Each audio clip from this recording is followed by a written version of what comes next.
નમસ્તે.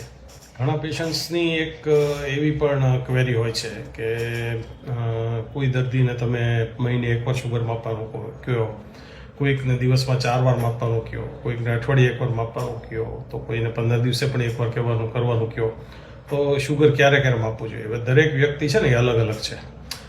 ધારો કે તમે શેર બજારમાં ડીલ કરો છો તો એક સારી સ્ક્રિપ્ટ છે તેનો ભાવ તમે 2-3 મહિને એકવાર જોશો કે એનો શું ઉથલપાથલ થાય છે. પણ નબળી સ્ક્રિપ્ટ હોય તો દિવસમાં 3-4 વાર પણ જોવું પડે. એવું જ કંઈક બ્લડ શુગરમાં છે. વ્યક્તિ પ્રમાણે અલગ અલગ એના ક્રાઇટેરિયા છે.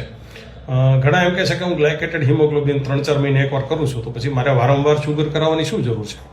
તો એક ફિનોમિના છે જેને કહેવાય છે ગ્લાયસેમિક વેરિએબિલિટી. જ્યારે શુગર બહુ જ ઉથલપાથલ થાય 40થી 400, 30થી 300, તો એ વ્યક્તિને કોઈ પણ કોમ્પ્લિકેશન્સ થવાના, એટલે કે હાર્ટ એટેક આવવાના કે સીવી સ્ટ્રોક લકવો થવાની શક્યતાઓ ખૂબ જ વધારે હોય છે. અમુક વ્યક્તિ ધારો કે 250-300 એગર્યુ મેન્ટેન કરે તો એને પણ ગેરફાયદો તો છે જ, પણ એને એટલું બધું જોખમ નથી જેટલું આ 40થી 400 કૂદકા મારવાવાળી વ્યક્તિને છે.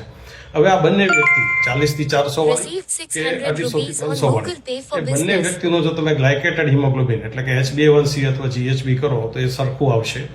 એટલા માટે એ ખાલી HbA1c ગ્લાયકેટેડ હિમોગ્લોબિન ઉપરથી ગ્લાયસેમિક વેરિએબિલિટીનો ખ્યાલ નહીં આવે.